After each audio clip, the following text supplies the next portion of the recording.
Hey guys, welcome back to my channel. If you're new here, my name is Landon. It's nice to meet you.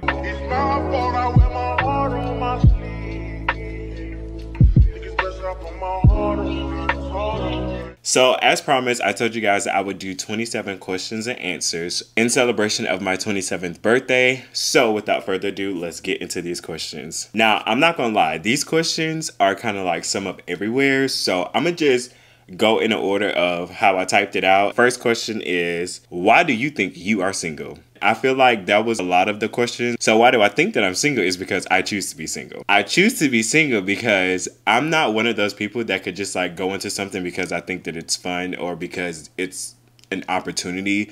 I like to really get to know people, or I would like to really get to develop friendships before relationships in that aspect. So a lot of the times I would consider myself single. I don't have any type of like relations with just people just because it's just for the heck of it. Like I'm just not that, you won't get that from me. So yeah, that's the reason why I'm single, because I choose to be single until I feel like I found that right person for me and that I could see myself going into something a little bit more deeper and connecting more on a more spiritual, deeper, personal level. Then of course I will pursue that. But until then, I am single as a Pringle. That's why I think I'm single. Next question. What is your greatest fear? So I would say my greatest fear is falling.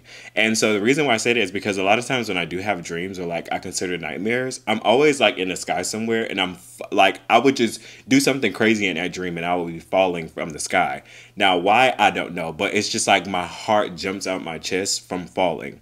And I think that's a lot of reason why I do have anxiety, because I feel like I climbed this ladder of life and success and I don't want to get to the top and then fail. So when it comes to my greatest fear, I would say my greatest fear is like falling / failing. I feel like those two tie hand in hand together. Next question. What type of business to start as a young person? I would say if you have a computer, an iPad, or a phone, like either of those, you are capable of starting a multi-million-dollar business online. I'm not going to go into specifics. I do think that you can do your research. However, there's a lot of different opportunities for someone as a young person to start a business online and be successful. How tall are you? I would say, okay, so I'm always in between 5'10" and 6 feet. Okay, now the reason being is because like on 5'10" days, like I feel like I wake up like a little bit moody.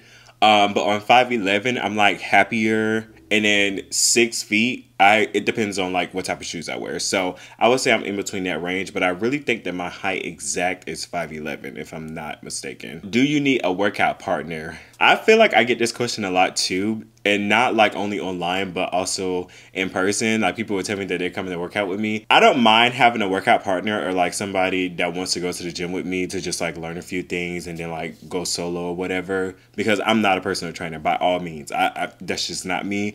I tried that route of like going to a personal trainer and it didn't work out for me. So I found my own rhythm in the gym. So if you do want to work out with me, of course, like I'm down to if you want to go to the gym. I do see a lot of people at the gym that I go to and a lot of TikTok people as well. So I just wouldn't be surprised if like one of them were like, oh yeah, we go to the same gym, so let's work out together. I'm okay, I'm down with it, but you have to have that drive for yourself in order to like really get out, get up, get out and go and do it for yourself, because I'm not gone. And that goes for you, Mom. Next question. How do you handle negativity and criticism? Honestly, I don't. Like, I don't handle it at all, because I feel like when it comes to criticism, like it's okay to critique something and then offer a solution. But if you're just criticizing somebody just because of what they post or just like how they look or things like that, like you're nothing but a hater. Like you set out in this life to just hate on people, because I don't have the thought in my mind to go onto anybody's post and comment something negative or to criticize them about anything. That's just me. And I know like I can't look for myself in everybody else. However, I do think that sometimes people's job in life is to get online and be negative towards people they don't even know in real life. So when I come across stuff like that, I don't pay no attention. Like I see that it's there, but you just not gonna get no reaction out of me because my God is too strong and too big for that. Okay. What else? What field are you working in? We see you practicing coding to land a career in tech. So right now I work in the automotive field. That which is not stopping me from pursuing the career field in tech. So I'm still working on that. It's just really, really hard, as you can tell, in this economy. So we'll see what that comes about in the near future, but as of right now, I'm still working on it. And yeah, next question. I feel like these questions get like real personal, real deep. What is the biggest lesson that you've learned in therapy? Well, I feel like there's two different lessons that I've learned in therapy. There's a lot of lessons, but I'll tell you the top two, in my opinion. So I feel like the first one is to give myself grace, because I beat myself up constantly about literally every single thing that I do, and I critique myself like I'm my worst critic ever. And so I don't necessarily give myself a lot of grace when it comes to things like that. And even with just like posting on YouTube, like I feel like YouTube and just like posting on social media, I'm like always, I've kind of like do it freely in a way. But on the things that I don't show you guys that I do, I critique myself so hard about it, and I beat myself up constantly about it. And so I'm learning to give myself grace when it comes to that, because I just know that I can't continue to live my life beat myself up like that. The next thing that I learned in therapy is to not have expectations set on people, and just being able to accept people for who they are and where they are in their life. And then also just being able to say like, okay, depending on where you are in your life and just accepting, whoever it is, being able to say like, okay, I see where you are in your life, and then choosing whether or not I want to deal with it or not. I would say would be the other lesson that I've learned in therapy. And it's okay. Like, it's totally okay. I feel like when people say like you're going to be okay or it's okay, like you don't really know that, but it's truly going to be okay. And honestly, like even expectations on like my relationships with whether that be friends, family, or whomever, no expectations, none whatsoever. Because guess what? Expectations gonna always lead you to disappointment, and you're gonna always be dissatisfied at the end, because what your expectations are that you set on these people, you're never gonna get. Take that from me, okay? You're never gonna get that. So why have expectations? Because at that point, you're just looking to be dissatisfied. You learned something new here. Next, okay, what's your type? I feel like I got this question a lot too. So I don't think I necessarily have a type. Anytime when somebody asks me what is my type, I can't really answer that question, because I don't really know what people mean by that. However, when I do talk to people that are like trying to pursue me in a way, or like I see some type of what do they call it? I see some type of spunk in you.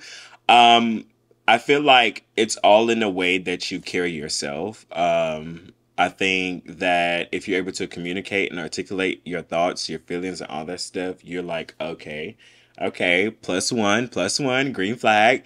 I feel like if you're also a type of person to have dreams, goals, aspirations in life, like you don't want to just sit in one spot and be idle, like you have the mindset and the potential to grow within yourself, and your independence and all that stuff. I love that about people. As far as like everything else, like I feel like it kind of comes with conversation, but I will tell you this, I have a gift. Well, at least I think I have a gift, but I have a gift of knowing whether or not I would like to deal with somebody, like in that aspect of my life, based off maybe I would say 1, 2, or 3 conversations that I have with them.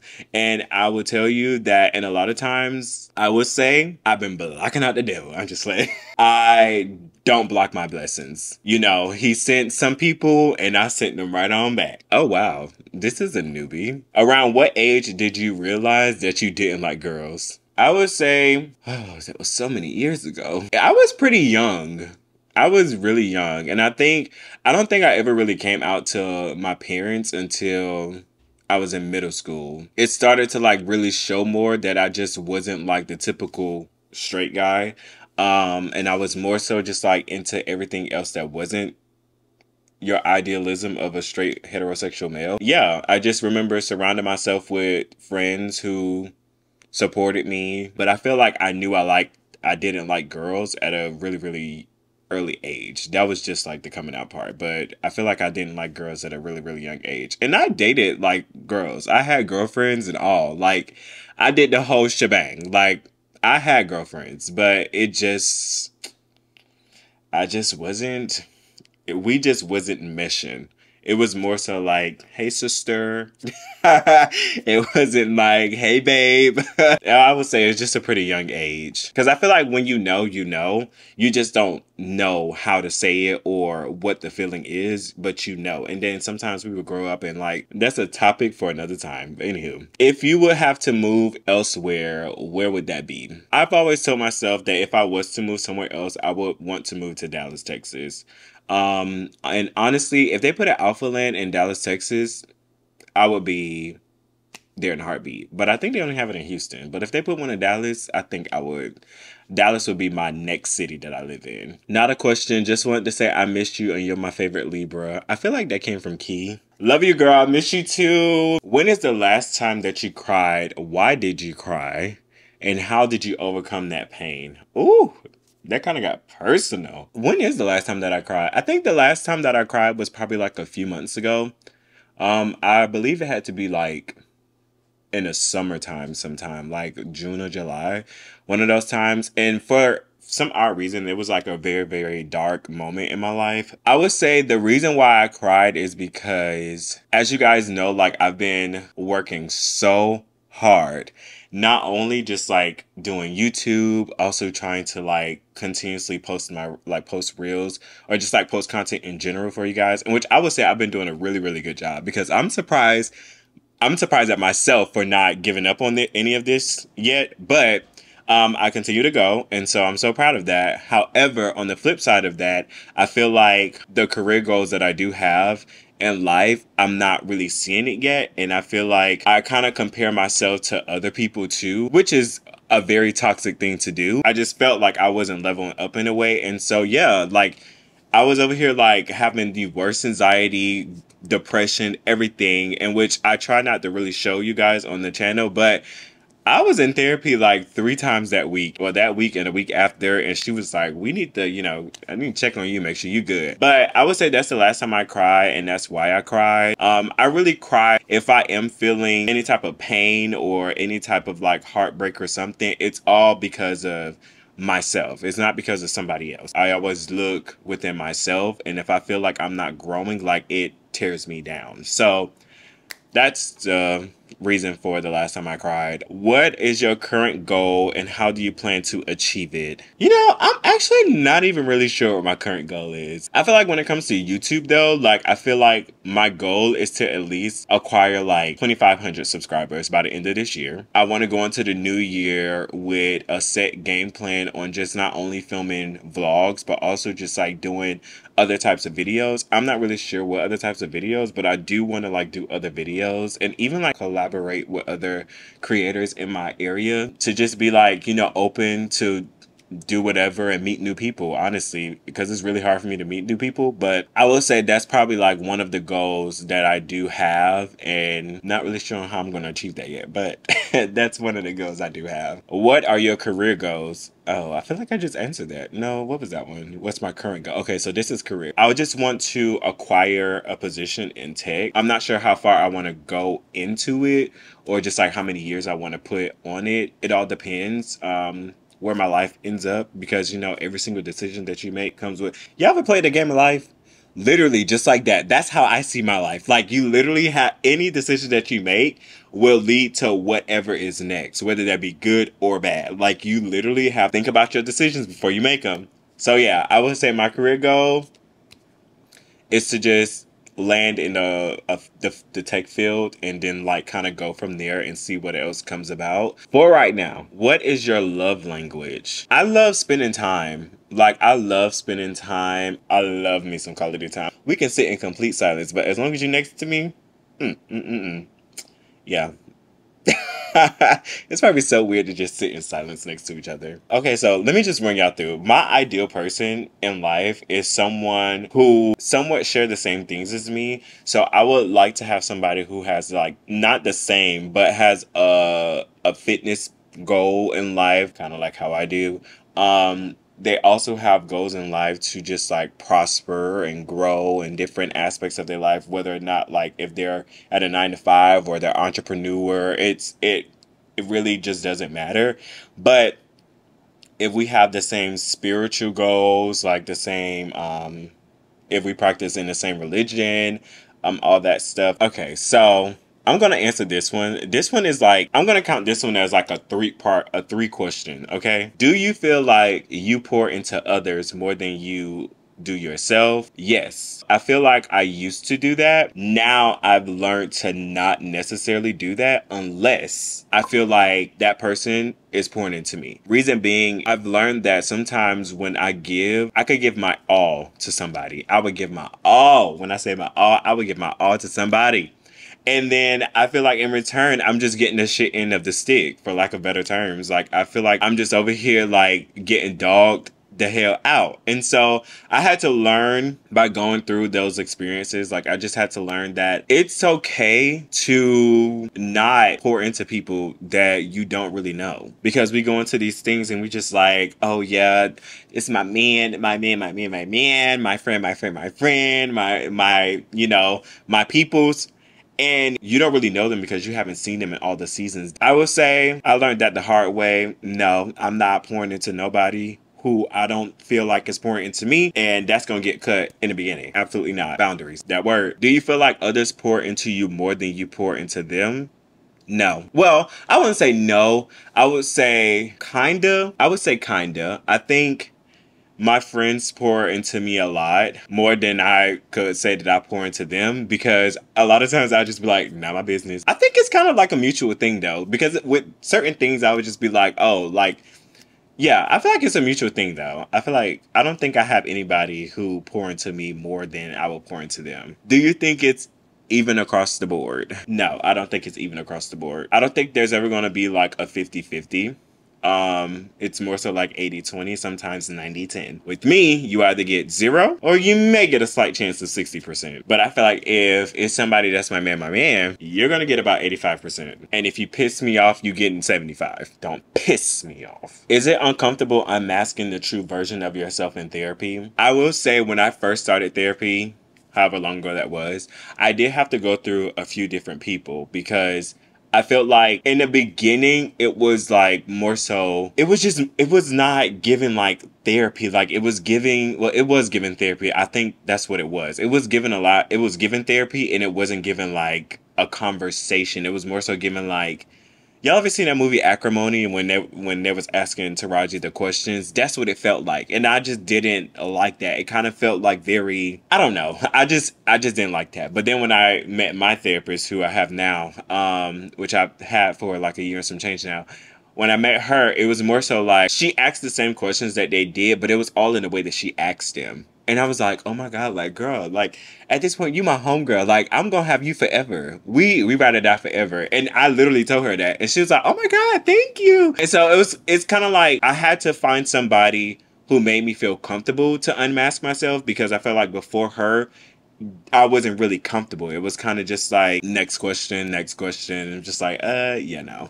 So I guess it just, you have to find your person in the therapist that you feel like you're not having therapy, like you're kind of having a conversation with somebody who is unbiased to whatever it is that's going on in your life, that don't know anybody from a can of paint in your life. Okay. Do you like what you see, or do you feel discouraged after therapy sessions? Oh, okay. So all these around therapy. Okay. I do like what I see. I don't think I necessarily feel discouraged after therapy sessions. I will say that a lot of times when I do go into my therapy sessions, because the way that my brain works, like when I go into these therapy sessions, I'm going to hear what problems and solutions to the problems. Well, not necessarily all the solution to the problem. She will literally give me the solution to the problem. However, like when I think about and I, dissect any issue that arises in my life, I always think about my view, their view, the computer's view, the entire view. I don't just think about mine. So I always kind of like go into it with like a more wise approach, because I'm not only just thinking about myself in the situation, if that makes sense. She's always like, oh my God, like, Lenny, you're so wise. Like, you're so wise beyond your years. And I'm just like, I try to be.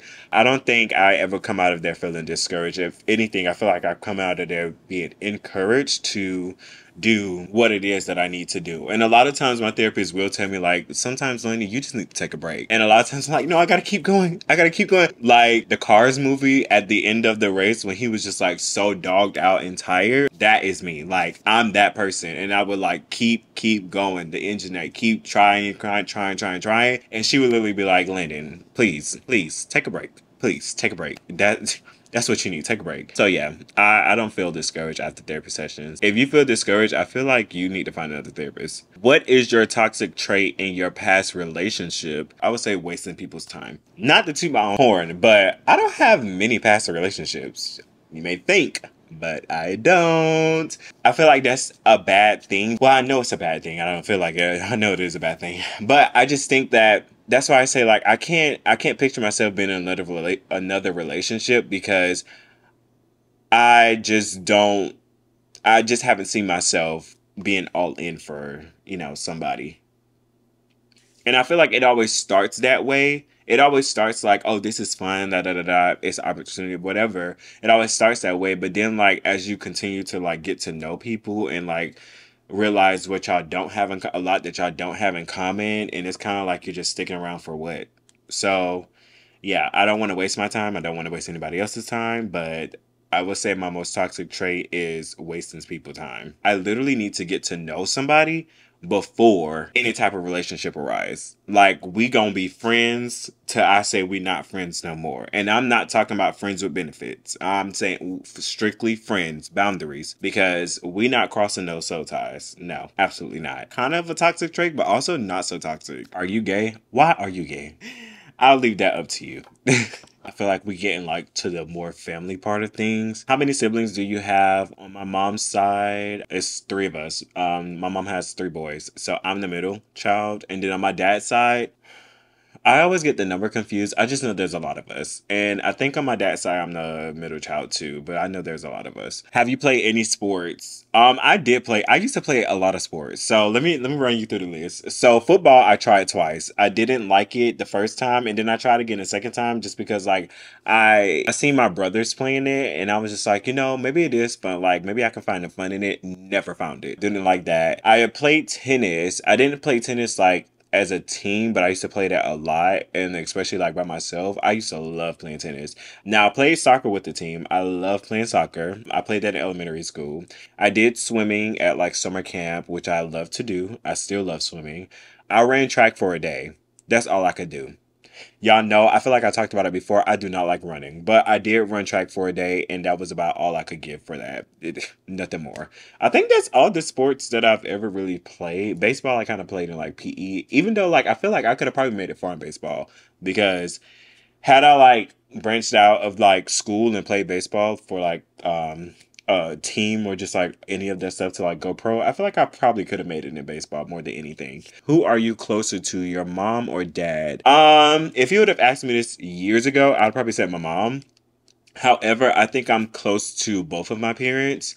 There's a lot of things that I could talk to my mom about that I don't talk to my dad about. But then a lot of things I don't talk to my mom about, I just talk to my friends about or my therapist. But I feel like I'm close to both of them. Yeah, I feel like I'm close to both of them. Do you have a BF, a boyfriend? If so, how long have y'all been together and when y'all gonna pop out? I'm not in a relationship with anyone. Nobody is dating a lot of people, so I feel like I'm being cheated on, if you ask me. However, like... I think that is all of the questions. Thank you guys so much for participating in this Q&A and getting to know more about me. I will see you guys in the next video. Until then, bye!